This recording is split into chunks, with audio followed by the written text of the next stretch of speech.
My only question is, why is Dhanush so freaking awesome?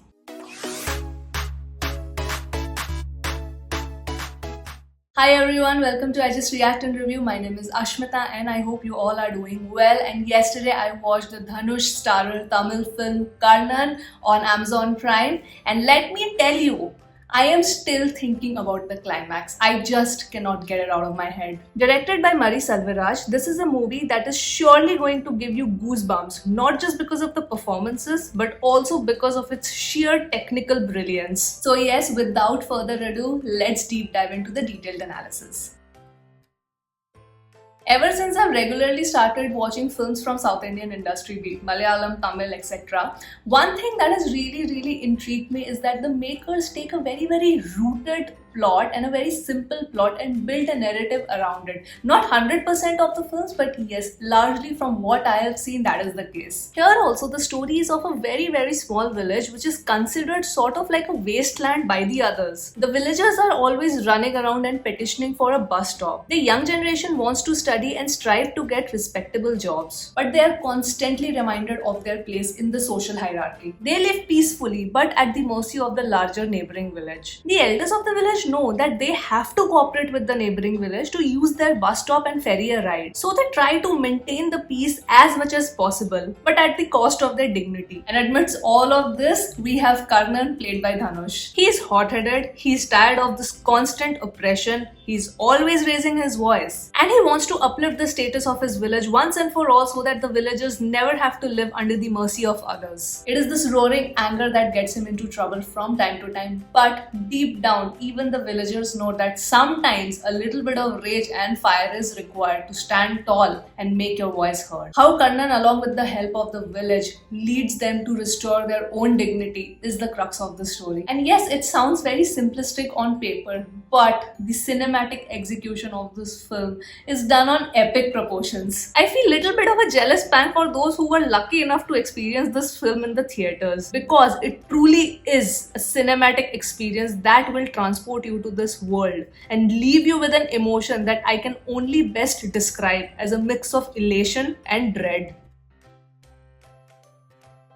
This movie is both written and directed by Mari Selvaraj. Now coming to the writing first, oh my god, number one, the climax. Oof, the climax left me speechless. Speechless would be an understatement. I mean, I was in tears. One side Ganga, one side Jamuna. I mean, it was non-stop. The last 30 minutes, I was just crying non-stop. I in fact just want to give 5 out of 5 stars simply for this climax. There is a lot, and I mean a lot of violence. And some might argue that if such violence is even justified. But when someone has been oppressed for years and years, there would be a point where these people would reach their boiling point. When you see the brutality faced by these villagers at the hands of the police, there would be an unbelievable rage building inside of you, and that is why the climax is going to leave you in tears. And that's it. That's all I'm going to say about the climax, because it needs to be watched and experienced. Second thing I really liked about the writing was the symbolism used throughout the run of the film, which was very unique,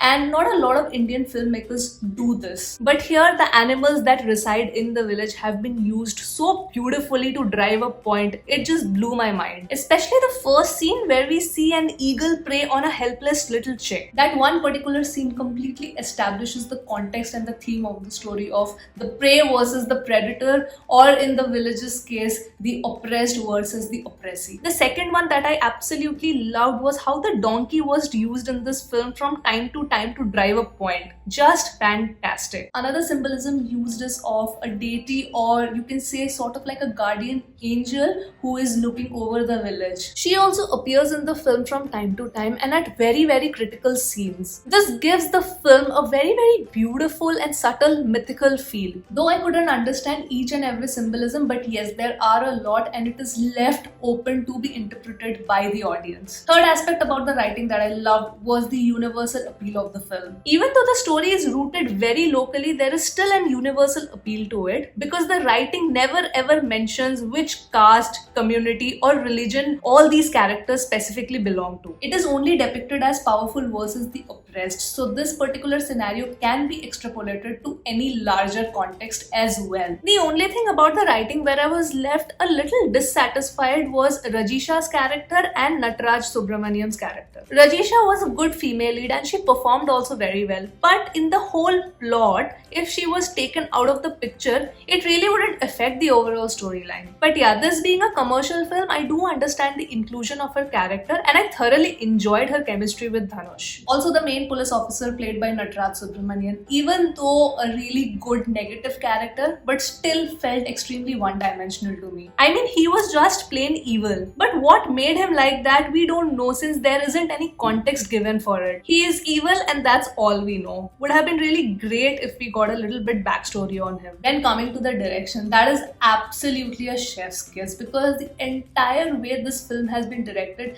it's extremely unique. He has used a lot of visual representation to drive a point, and also the storytelling format is such that there is a really good mix of realism as well as mythology. For example, when the climax begins and you see both the sides, the police officers and the villagers running towards each other when they declare war on each other, it absolutely looks like a scene from Mahabharata. Then the scene where Dhanush enters his village riding on a horse with a sword in his hand. It's one of the most epic scenes in the film. The visual representation, the way that scene has been directed, you just feel that this is a person with some higher power inside of him. The scenes where the police brutality gets shown, it is painful to watch, but the director just keeps you focused on those scenes because he wants you to feel how these villagers are feeling. I loved his direction because he took a lot of time to set the entire context and how this village operates, how the villagers are bonded with each other,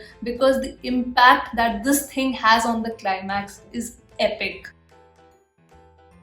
The music of this movie is fantastic. Talking about the songs first, each and every song is brilliant. I loved all the songs of this film, and not just the composition or the melody and the beats, even the lyrics, they are just so beautiful. Then comes the background score. When I say that the movie feels like a mix of realism and mythology, it is because the background score has also been integrated that way in various scenes. The score is bound to invoke a certain emotion inside of you. It is so beautifully haunting that I cannot express in words the impact that the score is going to have when you watch this film.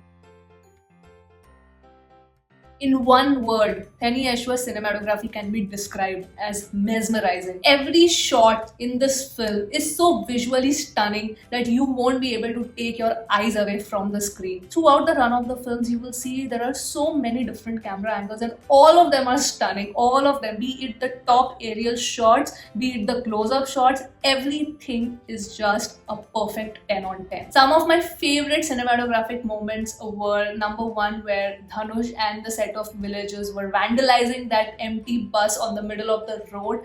It is one of the most beautifully shot sequences. Second, of course, is the cinematography of the entire climax sequence. Every scene is just so beautiful because there's so much going on. There is so much going on, but you know what is happening. It's every frame is very clear. You know that the sequence of events that are happening in each and every frame, you can connect everything, and it makes the viewing experience so engaging.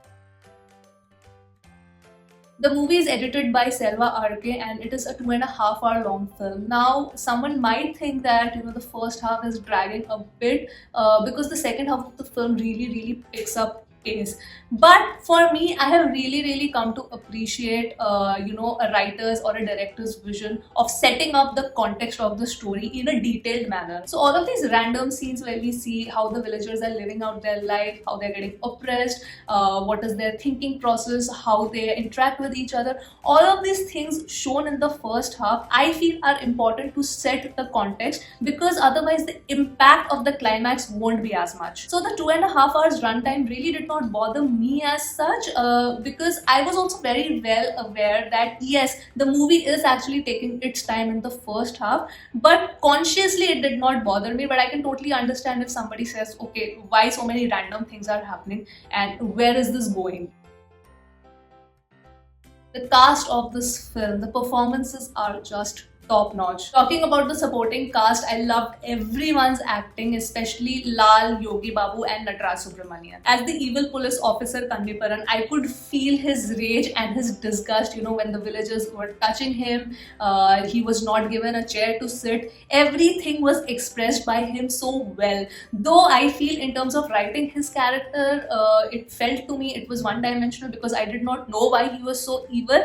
But his acting was just unbelievably good. Then after Mandela, it was great to see Yogi Babu in a serious role. It really suited him, and his dialogue delivery is just impeccable. I could feel where he was coming from. I could understand his point of view. He made sense. I loved his character, even though he had a small role, but I loved his character. Then comes Lal. His energy is infectious on screen. I loved every scene that he was in, specifically, his interaction with Dhanush, the chemistry and the bond that he shared with Dhanush on screen was fabulous. Along with Rajisha, I really liked both the female actors who played Dhanush's mother and sister respectively. Both of them also delivered fine performances. But the one who stole the show for me, the one who completely blew me away, was none other than Dhanush. He was just fabulous. His frame is so tiny in the film, and yet you feel that power and rage that is burning inside of him. He was living this character. He was not acting. He was actually living this character. When I was watching this movie, the thing that constantly kept ringing in my mind was that how is this guy so talented? How is Dhanush so talented? How is he doing this so effortlessly? It just kept ringing in my mind again and again and again. I am just in awe of this guy's acting. This movie for me tried to drive a point that everybody in this world has a right to live with dignity, and if you're going to oppress someone for a very, very long time, they are going to retaliate back with a lot of rage. But yes, I also like the fact that the rage and violence was not really romanticized here, because Dhanush got his punishment for what he did as well. So yes, any kind of brutality will have consequences, but sometimes people are also left with no choice. I definitely want to know your thoughts on this particular aspect, because I feel that the opinions here would be mixed, and I would love to read those in the comment section below. And yes, that was my detailed analysis and review for the Tamil film Karnan. I thoroughly enjoyed it. You can watch this on Amazon Prime Video. And yep, that was it from me today. I will see you on my next video, guys. Bye bye.